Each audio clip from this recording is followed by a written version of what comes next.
ఏపీలో లులు లొల్లి మళ్లీ తెర మీదకి వచ్చింది. లులు నిర్మాణాలకి ప్రభుత్వం భూములు కేటాయించడంపై వివాదం రాజుకుంది. గత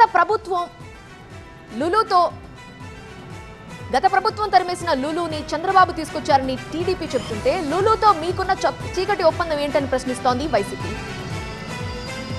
లూలు సంస్థకు భూమి కేటాయిస్తూ ప్రభుత్వం ఉత్తర్వులు జారీ చేయడం పొలిటికల్ గా కాకరేపుతోంది. లూలుతో ప్రభుత్వానికి ఉన్న లోపాయికార ఒప్పందం ఏంటని ప్రశ్నించారు బొత్స సత్యనారాయణ.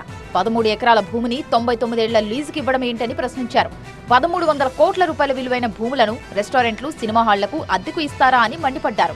వేలాది కోట్ల ఆస్తికి ఏడాదికి 3 కోట్ల రూపాయల అద్దెంటని నిలదీశారు. ప్రజలకు కూటమి నేతలు సమాధానం చెప్పాలని డిమాండ్ చేశారు బొత్స సత్యనారాయణ.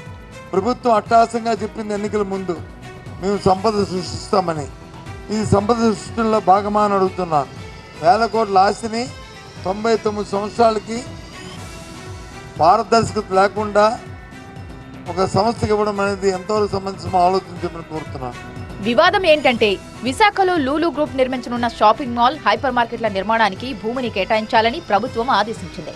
ఏపీఐఐసీ ద్వారా లూలు గ్రూప్ కు విశాఖలో భూ కేటాయింపులు చేసేలా ప్రభుత్వం ఉత్తర్వులు జారీ చేసింది. విశాఖ బీచ్ రోడ్లోని హార్బర్ పార్కులో ఉన్న 13.43 ఎకరాల భూమిని ఏపీఐఐసీకి బదలాయించాలని బీఎంఆర్డీఏకు ప్రభుత్వం ఆదేశాలు జారీ చేసింది. లూలు గ్రూప్ సంస్థ విశాఖ నగరంలో అంతర్జాతీయ స్థాయి మాల్ నిర్మాణం పెట్టుబడులకు ఎస్ఐపిబిలో ఆమోదించినట్టు పరిశ్రమల శాఖ వెల్లడించింది. లూలుపై ఇప్పుడే కాదు, గతంలోనూ వివాదం రాజుకుంది. 2017లో విశాఖ బీచ్ రోడ్లోని హార్బర్ పార్కులో అంతర్జాతీయ కన్వెన్షన్ సెంటర్ ఏర్పాటుకు లూలు గ్రూప్ ముందుకొచ్చింది. అయితే 2023లో లూలు గ్రూప్ నాకు చేసిన భూ కేటాయింపులను వైసీపీ ప్రభుత్వం రద్దు చేసింది. 2024లో కూటమి ప్రభుత్వం కొలువు తీరింది.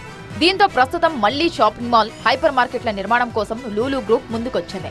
ఈ ప్రతిపాదనలను పరిశీలించి భూ కేటాయింపులు చేయాల్సిందిగా ఏపీఐఐసీని పరిశ్రమల శాఖ కార్యదర్శి యువరాజ్ ఆదేశించారు. అయితే వేల కోట్లు విలువ చేసే ప్రభుత్వ భూములను ఎలాంటి పారదర్శకత లేకుండా లూలుకు ఎలా కేటాయిస్తారని వైసీపీ ప్రశ్నిస్తోంది. రెస్టారెంట్లు, సినిమా హాల్, కన్వెన్షన్ హాల్స్ ఏదో ప్రభుత్వమే నిర్మించవచ్చు కదా అని వైసీపీ వర్షన్. మొత్తంగా ఏపీ మళ్లీ లూలుకు భూముల కేటాయింపుల చుట్టూ వివాదం రాజుకుంది.